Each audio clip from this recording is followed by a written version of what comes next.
tardes, amables televidentes. Bienvenidos a su programa Una mirada crítica sobre Guatemala, a cargo de la Asociación para el Avance de las Ciencias Sociales en Guatemala. Es para nosotros un gusto saludarlos desde Canal 5 en VHF, desde Canal 84 de Mayacable Proeza en Santa Cruz del Quiché, desde Canal 5 de Cablevisión San Miguel en San Miguel Uspantán, desde el Canal 5 de Secovisión y Navisatélite en San Pedro La Laguna, San Pablo La Laguna, San Marcos La Laguna y San Juan La Laguna en Sololá, y a través del internet Ustream www.tvmaya.org.gt por internet.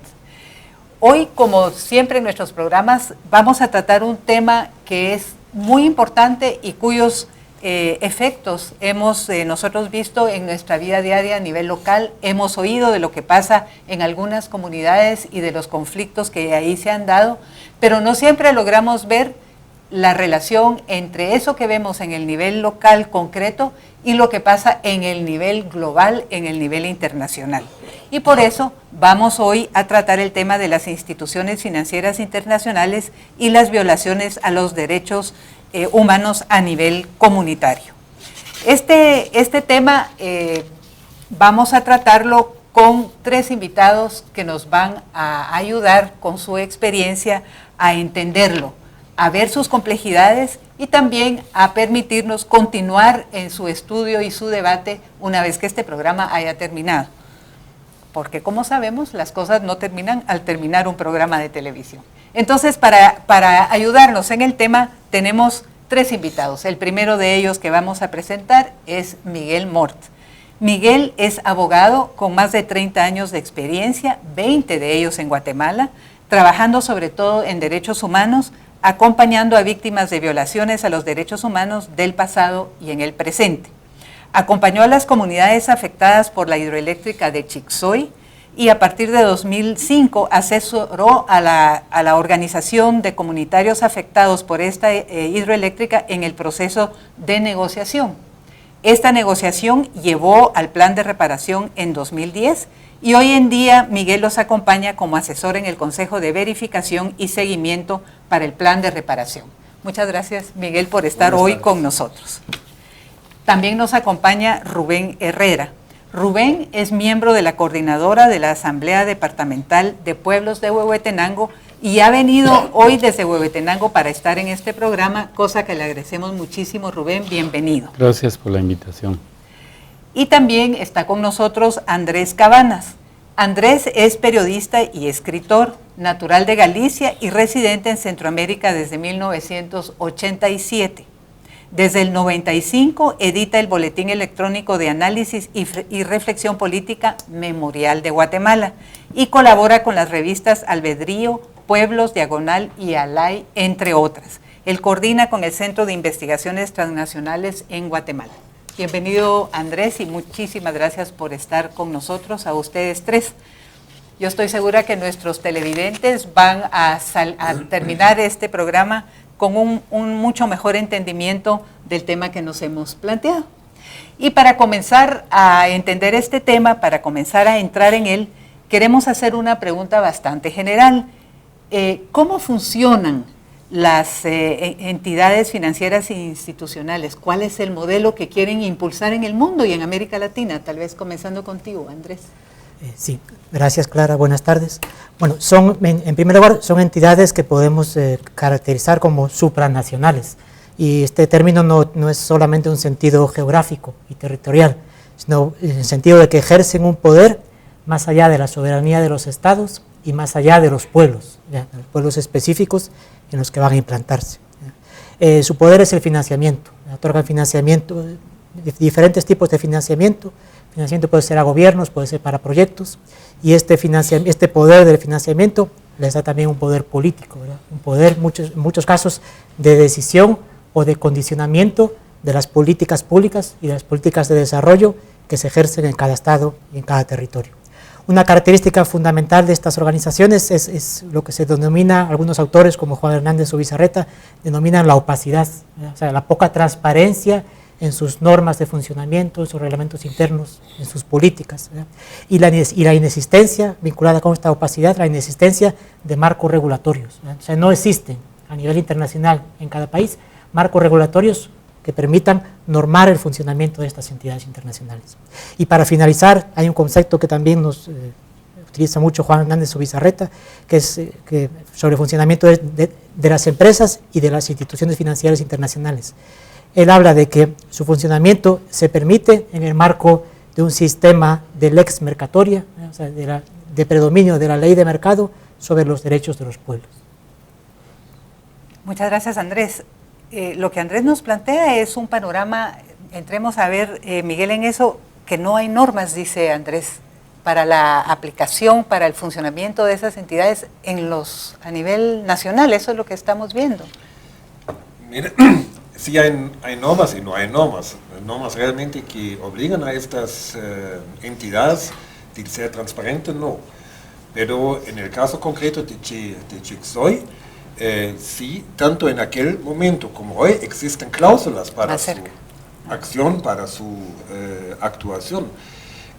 Y cuando nosotros firmamos con el gobierno lo que llamamos, fue el antecesor al documento de plan de reparación, en la forma de daños y perjuicios, que es el registro de todos los daños que se causó a las comunidades con la construcción de la hidroeléctrica.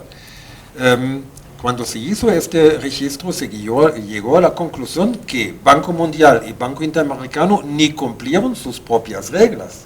Sí había algunas pocas reglas en este momento, pero no las cumplieron, no hicieron censo, no hicieron plan de reasentamiento, etcétera, etcétera.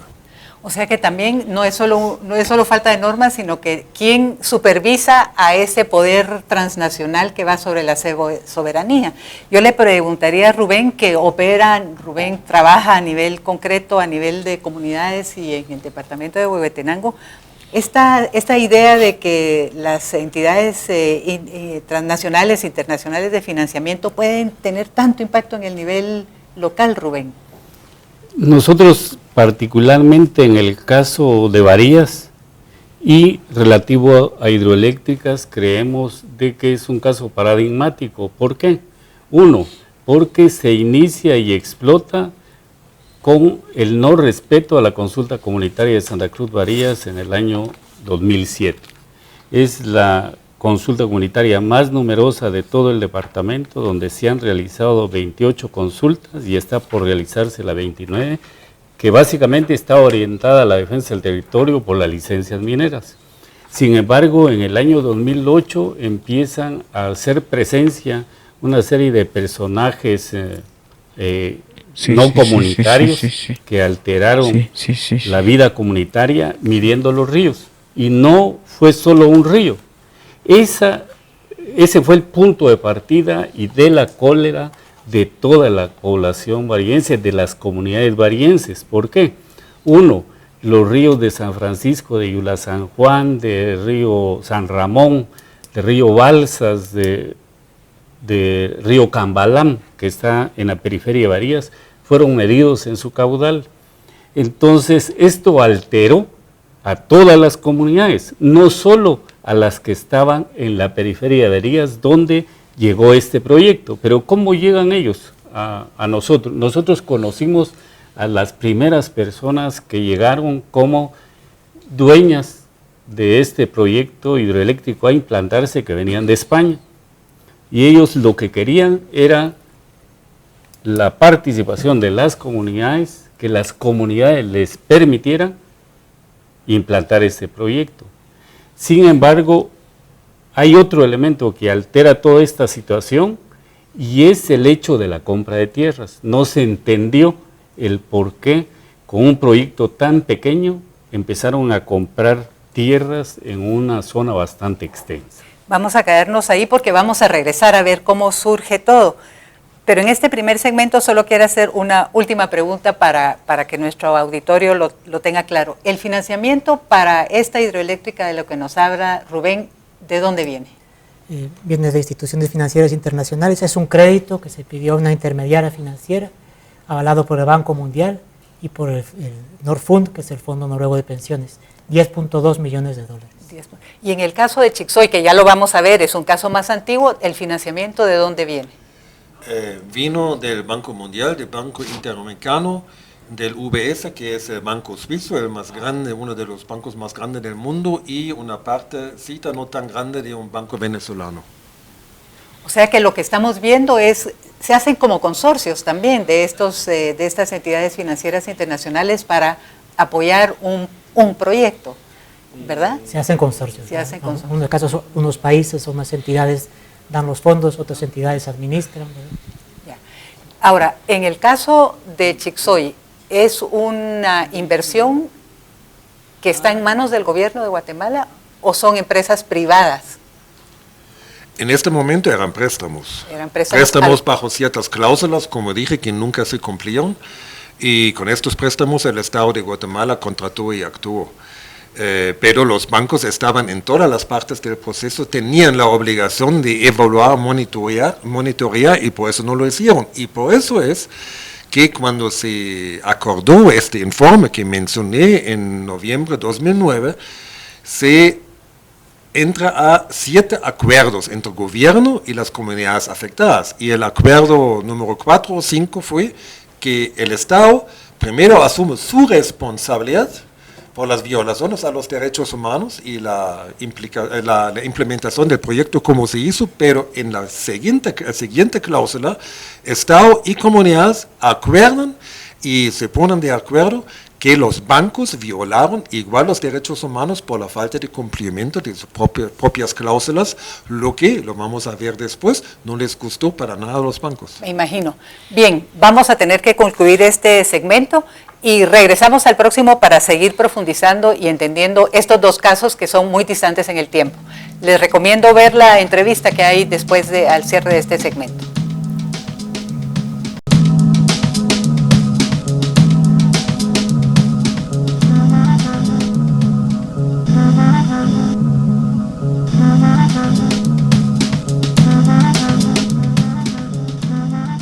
En general lo que hemos notado es un patrón que es el que se genera cada vez que se impulsa un proyecto de dimensiones grandes que son de naturaleza extractiva, ya sea minería, ya sea el tema de recursos hidroeléctricos o de la construcción de represas, o incluso nosotros incluiríamos ahí particularmente la palma africana, aunque el azúcar y la teca también han generado, que todo lo que tienen en características es que son inversiones muy grandes, por lo tanto, sea esto inversión nacional o sea una transnacional, realmente tienen en juego una serie de préstamos en el exterior que los hace actuar ante las comunidades con excesiva violencia y con muchísimo prejuicio. Entonces, ¿qué es lo que hacen? Uno llega a la comunidad desde una posición racista. Por lo tanto, ellos tratan a la gente no como iguales, sino como inferiores. O sea, esta presunción del indio tonto. Y lo más terrible es que lo hacen guatemaltecos, o sea, pero es la forma de meterse. Ha habido algunas inversiones que incluso han recurrido al apoyo de académicos de universidades como para que los ayuden, pero siempre es bajo la misma perspectiva. Ayúdame a ver cómo hago yo para que esta gente me diga que sí. No es una actitud de, a ver, voy a consultar, voy a dialogar, no, es cómo hago para que digan que sí. Y ahí se usan varios recursos e inmediatamente los líderes que naturalmente hay en una comunidad que tienen un poquito más de sentido de, bueno, no, pero aquí lo que me están diciendo no es, empiezan a generar preguntas, empiezan a generar acciones y es ahí en donde empiezan las amenazas. Invariablemente, en todas las comunidades que acompañamos, que están en ataque permanente por parte de los actores no estatales y estatales que están en el entorno de estas empresas, empiezan con amenazas. Y las amenazas son más duras si el liderazgo es un liderazgo que tiene alguna capacidad académica o económica.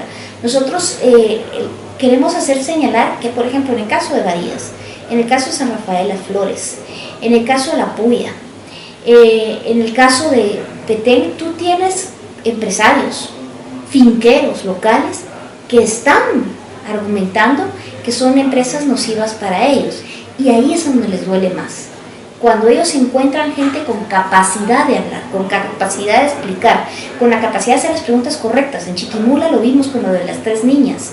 O sea, cuando tú ves que de repente viene alguien y les dice, bueno, denme el estudio ambiental, y resulta que hay alguien en la comunidad que lo puede leer, que fue lo que pasó en San Juan Zacatepeques también, entonces la gente actúa mucho más violenta, porque lo que quieren hacer es deslegitimar esa posibilidad de que las comunidades puedan tener criterio propio. Y cuando el Estado no responde, suele no responder con amenazas, o suele no responder, es más, y desde el Estado empieza a construirse la acción difamatoria. Y aquí yo siempre recuerdo, el primero que lo hizo fue Oscar Berger, al plantear que los pobladores que habían hecho una manifestación frente a la toma de la represa, que no es lo mismo que tomar la represa, los acusó de terroristas y de guerrilleros. Y esa es invariablemente la actitud de los funcionarios de bajo nivel, de mediano nivel y de alto perfil, lo que va generando las condiciones para la criminalización. Y aquí es en donde tú encuentras que con las acciones de criminalización se va aumentando la violencia. ¿Por qué? Porque una vez tú ya criminalizas a los líderes, y los líderes no saben si tienen orden de captura o no tienen orden de captura, si tienen compañeros capturados o compañeros con persecución penal, entonces eso va dificultando la acción. Un caso creo yo que es en donde lo hemos visto típico y claro, ha sido cada vez que capturan a un grupo de personas, asesinan a un líder comunitario. Y ese líder comunitario que es asesinado, que es Pedro Pablo Mateo, precisamente con las primeras capturas en Varillos, y más recientemente con la captura de Rigoberto Juárez, en donde vuelven a asesinar a otro compañero, esos casi nadie les pone atención, porque están el marco de los liderazgos distraídos con el tema de la criminalización. Ese es el caso más grave, diría yo, en donde tú has visto la combinación de la criminalización incluso con el asesinato.